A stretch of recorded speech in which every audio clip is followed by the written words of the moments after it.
Voilà, je continue la correction de l'exercice 7 sur la tuyère du TD16. Donc cette fois-ci, on va s'intéresser aux zones de recompression.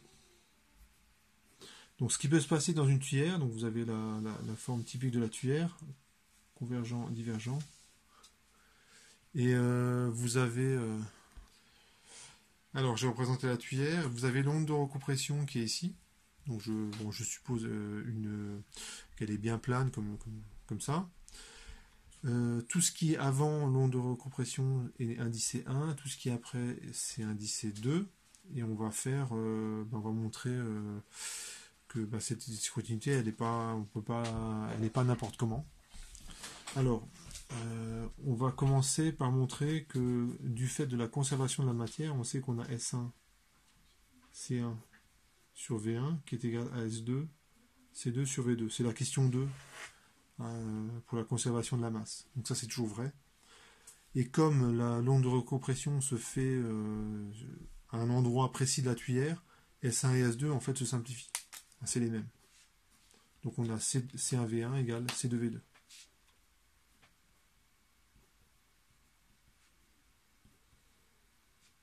C1 sur V1 égale C2 sur V2. Ça c'est pas dur. On a toujours l'équivalent d'une détente de Joule-Thomson entre 1 et 2. On a bien une évolution qui est adiabatique en régime permanent. Et dans ce cas, on a l'enthalpie plus l'énergie cinétique massique est une constante. Donc H1, ça vaut gamma R sur gamma moins 1. Donc l'enthalpie, c'est gamma R sur gamma moins 1 fois T1, plus l'énergie cinétique massique, donc c'est C1 carré sur 2, c'est égal à gamma R T2 sur gamma moins 1, donc c'est l'enthalpie du gaz parfait, massique, sur C2 au carré sur 2. Donc ça fait gamma R, donc c'est une petite réécriture, T2 moins T1 plus 1 demi de C2 carré moins 1 demi de C1 carré, ça vaut 0. Donc ça c'est, j'utilise simplement le résultat sur la détente de Joule-Thomson. Cette équation c'est 5, là c'est 4. Question 12. On vous demande de montrer que la variation de quantité de mouvement, c'est, on vous donne une formule, et voilà, on va redémontrer cette formule. Donc c'est une histoire de bilan. Donc dans les bilans, il suffit juste de faire un bon schéma et de réfléchir. C'est pas si compliqué que ça. Faut, comme toujours, j'ai envie de dire. C'est jamais compliqué une fois qu'on a compris. Le problème, c'est que on n'a pas toujours compris. Donc en fait, le système, à l'instant t, on va dire qu'il est là.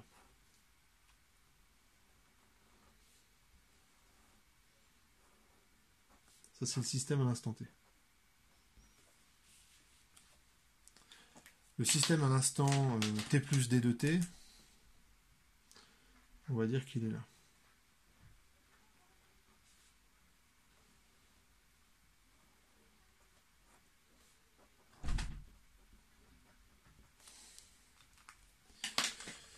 Et donc, et je vais diviser en 3, on voit qu'il y a 3 zones. Il y a une zone commune, c'est celle-là.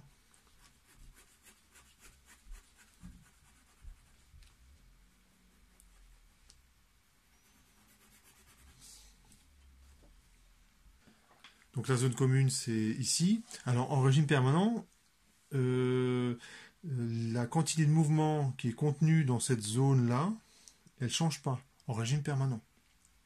Ça c'est important parce qu'en fait du coup ça va simplifier quand on va faire la différence.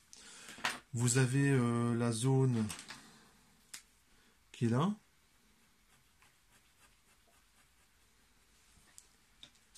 Et le système à l'instant T, c'est ce que j'ai assuré en jaune, plus ce que j'ai assuré en une sorte de orange, rose, fluo, qui est là. Ça, c'est à l'instant T. À l'instant T plus D de T, vous avez...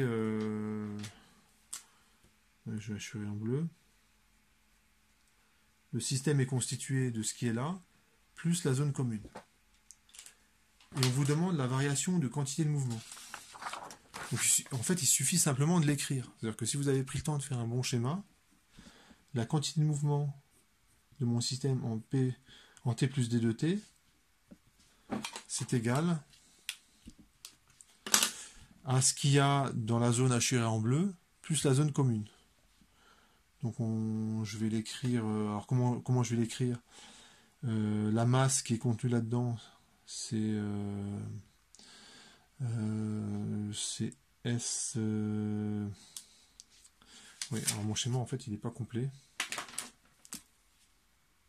La distance là parcourue, c'est C2 fois D de T. Hein, je vous rappelle que la vitesse du fluide après la zone de recompression, c'est C2. D'accord?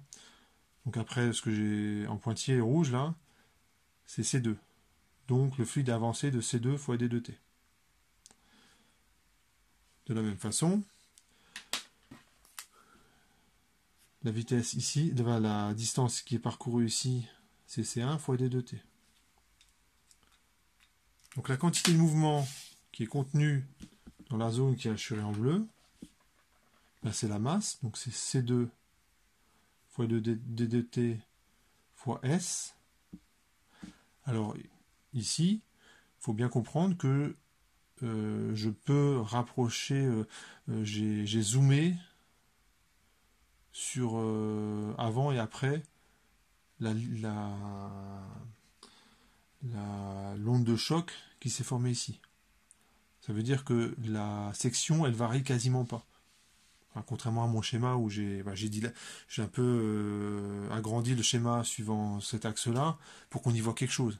Hein, mais il faut imaginer que je peux prendre la distance entre là et là aussi petite que je veux. Hein. Je raisonne avec des quantités infinitésimales et j'ai simplement, pour des raisons de représentation, pour qu'on y voit quelque chose, j'ai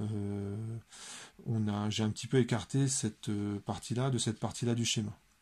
Mais ce qu'il faut bien comprendre, c'est que la section, en fait, elle varie pas. Hein. Si je zoome vraiment là-dessus, eh ben, je vais plus voir la variation de section là. Donc c'est pour ça que je note S. Je note pas S1, je note pas S2, je le note S. D'accord? Je divise par le volume massique. Et bien ce truc-là, c'est la masse contenue dans la zone hachurée en bleu.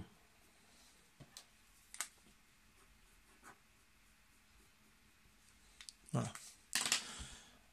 Je rajoute la quantité de mouvement dans la partie commune. Donc je ne m'embête pas, je l'écris comme ça. Alors pourquoi je ne m'embête pas? Parce que ce terme-là, il va se simplifier. Donc ça ne sert à rien de transpirer pour essayer de trouver une expression, parce que de toute façon, il disparaît. La quantité de mouvement à l'instant T. Ben ce que j'ai fait à l'instant T plus dt, c'est la même chose à l'instant T. À l'instant T, cette fois-ci, c'est la zone commune, donc ça ne change pas. Mais c'est à l'instant T. Et la masse qui est contenue dans cette zone-là, c'est C1 D de T fois S sur V1. Ah, oui, j'ai oublié un truc. La quantité de mouvement, c'est M, donc c'est la masse, fois V, faut pas l'oublier, c'est le C2. Donc ça, c'est la masse contenue là-dedans, fois la vitesse du fluide ici, c'est C2. Donc là, c'est C1.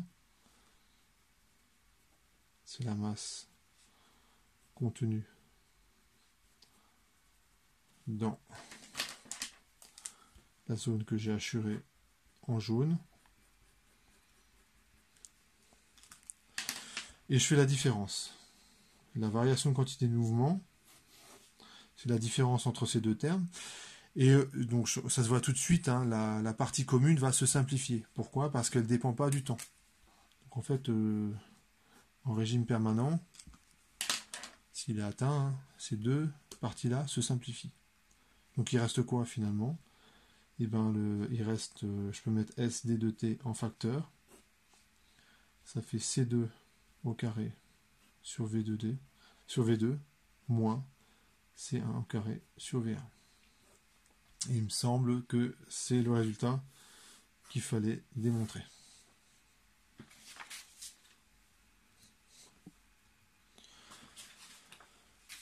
Et pour la question suivante, ben, je vais simplement appliquer le principe fondamental de la dynamique, puisque j'ai D2P sur D2T. Donc c'est S, C2 carré sur V2 moins C1 carré sur V1. Ben, est égal à la somme des forces qui s'applique sur mon système. Donc ben, si vous regardez la somme des forces, quelle est-elle?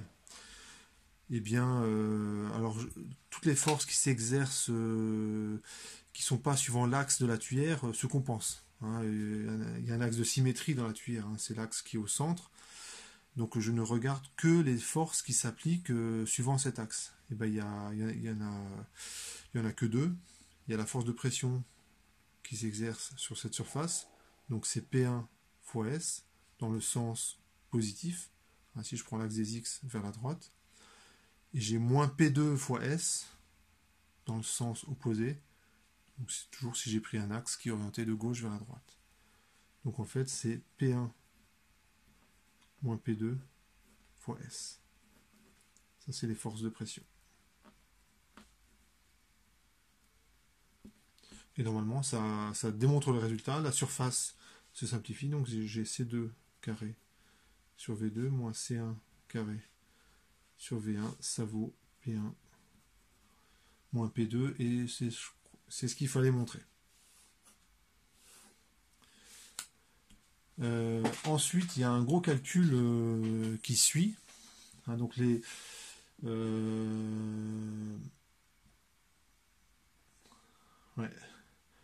Donc je vais quand même essayer de vous redémontrer. On vous donne une formule de l'énoncé qui est assez horrible. Donc ça vous montre quand même que malgré le modèle du gaz parfait, où les calculs sont plutôt simples, et ben on peut quand même trouver des exercices où, malgré ce modèle, on arrive quand même à faire des calculs qui sont pas si évidents que ça. Donc dans la suite, je vais démontrer la formule que vous demande d'admettre, parce que c'est vrai qu'elle est un petit peu calculatoire.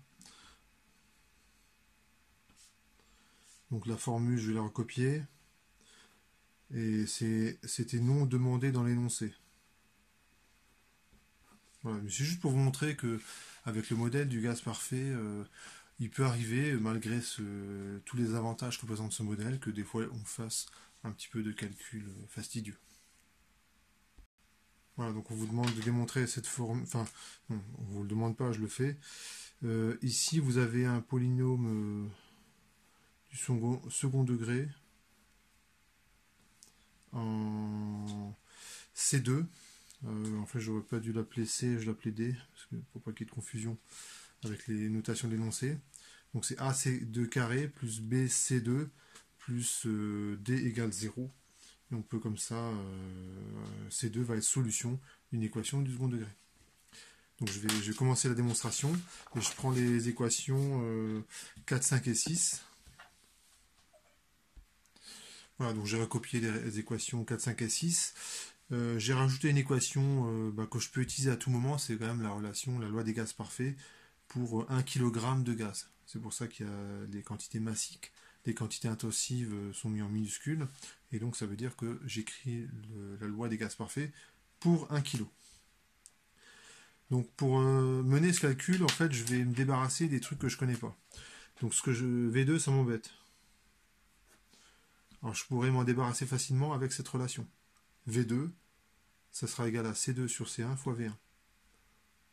Donc je pourrais m'en débarrasser. Il y a une autre variable qui m'embête, c'est T2. Donc ce que je vais certainement faire, c'est que je vais prendre le T2 qui est là, je vais l'isoler et je vais m'en débarrasser. Et une autre variable qui m'embête, c'est P2. Voilà. Donc je vérifie s'il n'y en a pas d'autres qui m'embêtent. T1, tout ce qui est en 1, je connais, hein, c'est les paramètres amont. que je connais. Et ce que je veux, c'est en déduire les paramètres aval après l'onde de recompression. Donc je gamma RTT2 moins, ça c'est bon. Et C2, je le garde dans mes calculs, hein, puisque ça va être l'inconnu de mon équation. V2, ça je... Ouais, j'ai déjà... Ok, bah c'est parti. Je vais... ce que je peux faire, c'est... Je vais isoler... j'ai K exprimé T2. Donc c'est P2, P2 sur petit r. Les P2, je peux utiliser cette relation. V2, je peux utiliser cette relation-là.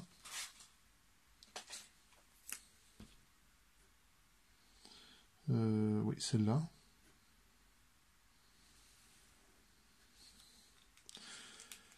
Et une fois que j'aurai utilisé, une fois que j'aurai l'expression de T2, hop, je le réinjecterai là-dedans. Donc dans un premier temps, je vais faire ça. Dans un deuxième temps, je vais faire ça. Et puis dans un troisième temps, le T2 qui est là, je vais le réinjecter là-dedans. Donc ça se fera à la fin. Donc je remplace. Donc P2, ça vaut quoi? Ça vaut P1 plus C1 carré sur V1 carré moins C2 carré sur V2. Mais V2, en fait, je m'en sers déjà de cette relation. V2, c'est C2, C1, C2V1 sur C2. Donc C2V1 sur C1. Donc je vérifie que j'ai pas fait d'erreur. P2, ça vaut P1. Ok. Le 1 sur petit r. Et V2, ça vaut, c'est toujours C1. Ça vaut toujours C2 V1 sur C1. Donc comme ça, je vais avoir l'expression de T2. Alors je pourrais être un petit peu plus systématique, hein. J'ai un système de 4 inconnus, là j'ai 3 inconnus, j'ai 4 équations, et je peux éliminer au fur et à mesure des équations. Là je le fais un petit peu comme ça.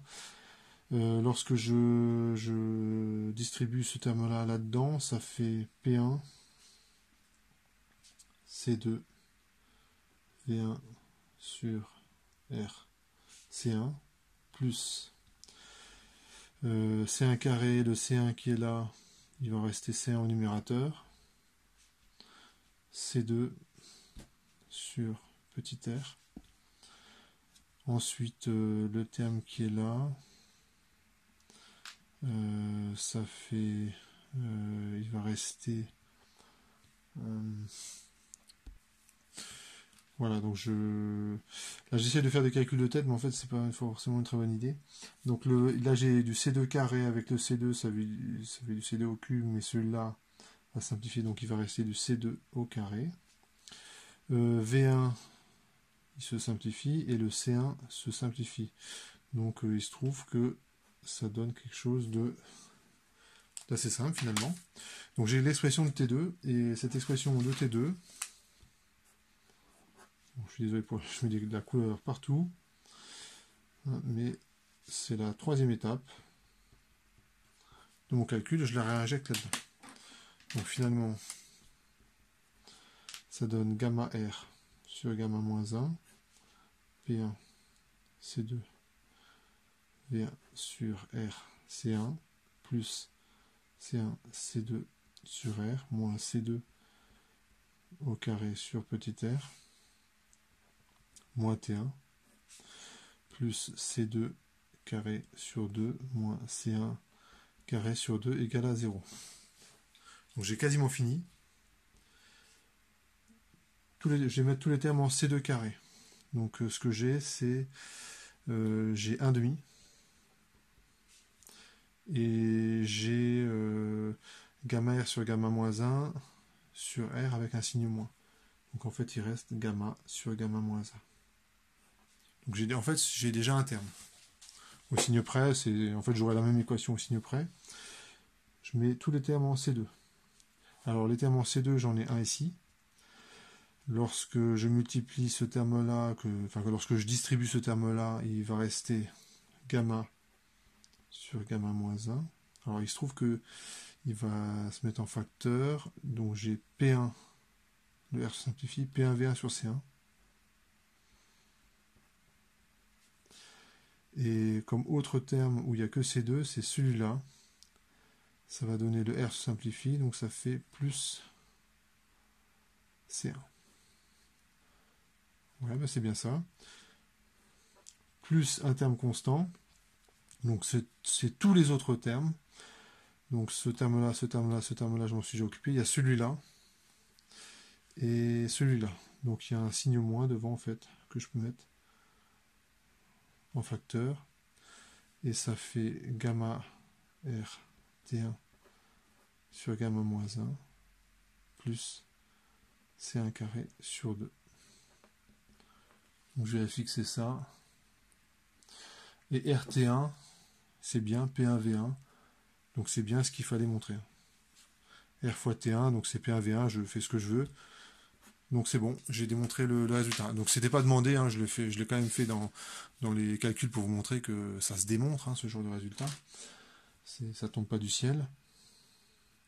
On peut passer à la question 14. Alors la question 14, elle est un petit peu calculatoire, hein, parce qu'il va falloir trouver C2. C'est bien ça, hein, de déterminer C2. Une fois que j'ai C2, je pourrais déterminer P2, puis V2. Et une fois que j'ai fait tout ça, je pourrais en déduire la variation d'entropie qui a eu lieu et montrer que c'est bien un phénomène irréversible. Donc là, je vais faire l'application numérique. Donc j'ai déjà lecture d'énoncé, hein, j'ai repris les valeurs. J'ai pu en déduire T1. Alors, il faudrait quand même que je change mon énoncé parce que j'arrive quand même à une température qui est un petit peu froide. J'aurais peut-être pas dû prendre les valeurs de P1, V1, C1, T1 au hasard. Bon, c'est pas très grave, hein, en vrai. C'est pas très grave parce que ça serait vrai aussi si, avec une température plus élevée. Là, je suis à peu près à moins 30 degrés, hein, donc c'est pas très réaliste. Bon, on va dire que c'est pas grave. Donc maintenant, je vais calculer ces trois coefficients. Et puis, je vais retrouver C2. Donc C2 est solution de cette équation-là. Donc c'est une bête équation du second degré à résoudre. Donc, voilà, il faut y aller doucement pour ne pas faire d'erreur, mais il n'y a rien de compliqué. Donc je trouve les deux solutions de cette équation. Il y en a une où la vitesse est quasiment divisée par 3. C'est ce que je vous disais, ça c'est pas bien du tout. Il y a une solution où la vitesse elle augmente. Alors déjà le fait qu'il y ait deux solutions c'est toujours un petit peu embêtant lorsqu'on écrit des équations, des lois et qu'on sait qu'il n'y en a qu'une de solution et qu'on en trouve deux, donc il faudra quand même voir laquelle est la bonne. En attendant, ce que je vais faire, c'est déjà répondre aux questions. Donc j'ai C2, maintenant je vais calculer P2 et V2. J'ai calculé V2 et j'ai utilisé cette formule. Donc c'est une des formules, je suis parti à la recherche d'une formule pour calculer V2, j'ai trouvé celle-là. Et dans le cas où le fluide il accélère, il devient, sa densité diminue. Donc c'est 1,12 m3 par kilo. Donc certainement que cette solution n'est pas bonne. Et inversement, lorsque le fluide ralentit, en gros, ça divise sa vitesse par 3. Et en gros, il est du coup 3 fois plus dense. Pour écouler la même masse, avec un fluide qui va 3 fois moins vite, il faut qu'il soit 3 fois plus dense. Sinon, ça va pas. Donc on trouve ça. Voilà, j'ai fait l'application numérique pour P2 dans les deux cas. Alors quand le fluide il va plus vite, il est moins dense, la pression diminue. Si le fluide c'est bien une onde de recompression, donc a priori la bonne solution c'est celle qui est en bleu. A priori c'est celle-là. Et bien la pression elle augmente. Le fluide il est beaucoup plus dense, la pression elle augmente. Et ce que je vais, pour trancher entre ces deux solutions, on peut calculer la variation d'entropie et constater que dans un cas, on va avoir une entropie qui augmente. Donc c'est le seul cas plausible. Et dans l'autre cas, normalement, l'entropie va diminuer et donc on devra rejeter cette éventualité. Alors, l'entropie d'un système peut diminuer, évidemment. Mais pour ça, il faut nécessairement des transferts thermiques, un transfert thermique. Et là, il n'y a pas de transfert thermique. Au niveau de l'onde de recompression, ça se fait dans une zone bien particulière de la tuyère. Ça se fait rapidement, il n'y a pas le temps des transferts thermiques. Donc on va calculer la variation d'entropie. J'ai pris l'expression d'entropie, donc celle-là, elle est donnée à chaque fois. Donc c'est pas à connaître. Après, la formule, elle doit quand même vous être très familière, à la limite. Alors je vous ai quand même montré comment on arrivait à ce résultat dans le cours, mais c'est pas à connaître, on ne peut pas l'exiger de vous. Et quand je fais le calcul de l'entropie, la variation d'entropie, je trouve, pour la première solution, moins 305 joules par Kelvin par kilo. Et lorsque je fais, c'est là qu'il y a un petit problème. Donc ça, normalement, c'est pas possible. C'est que de l'entropie créée, ça.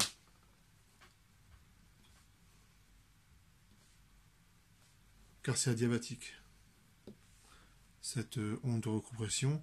Le problème, c'est que là, je trouve moins. Donc ça. Donc je pourrais me dire, peut-être que j'ai trouvé une preuve que le second principe n'est pas vérifié. Et malheureusement, c'est quand même très très très peu probable. Donc il y a une erreur quelque part et là pour l'instant je la vois pas. Je la vois pas. L'idéal ça aurait été qu'il y ait une solution qui soit positive et une solution négative et donc le second principe il écartait la solution avec une variation d'entropie négative. Puisque c'est de l'entropie créée qui doit toujours être supérieure ou égale à 0. Et là le problème c'est que les deux solutions me donnent une variation d'entropie négative. Donc là j'ai pas encore la solution. Donc dès que je l'ai, faut que je réfléchisse à ça. En tout cas, ça colle pas. Bon, toujours est-il qu'au bout de cet exercice, ce qu'on a montré, c'est que la forme typique d'une turbine, c'est une turbine convergente puis divergente. Première chose. Et deuxième chose, qu'on peut avoir des ondes de recompression. Donc ce qui a bien marché, c'est jusqu'à l'expression de la vitesse après l'onde de recompression.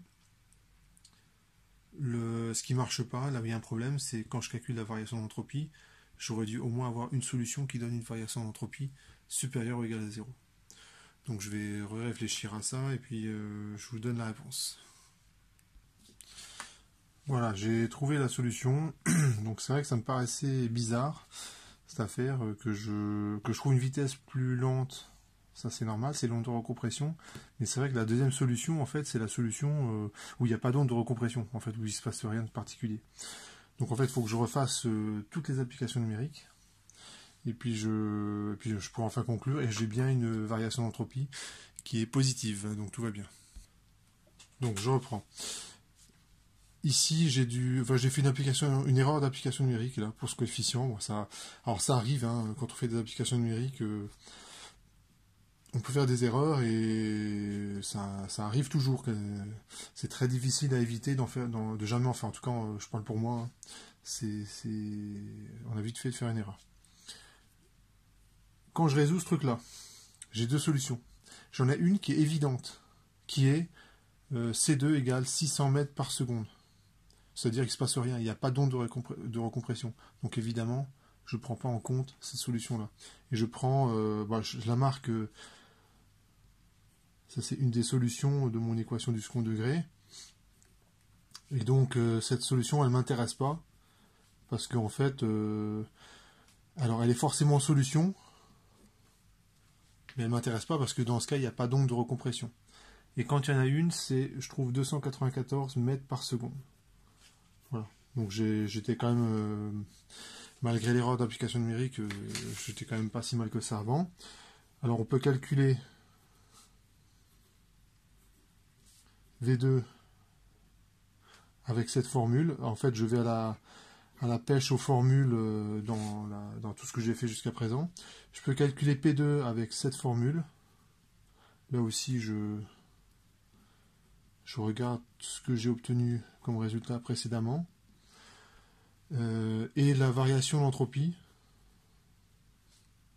La formule que j'utilise, c'est petit r sur gamma moins 1, logarithme de P2 V2 exposant gamma sur P1 V1 exposant gamma, et c'est égal.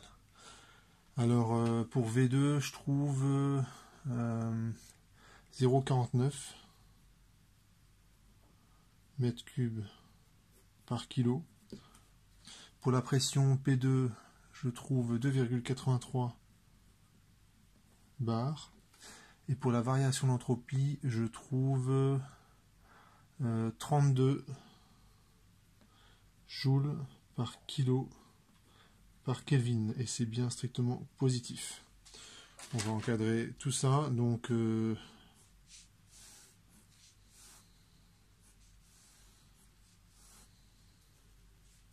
on a bien delta S qui est que de l'entropie créée, parce que le transfert thermique est nul, et c'est égal à 32 joules par kilo par Kelvin, et c'est bien strictement positif.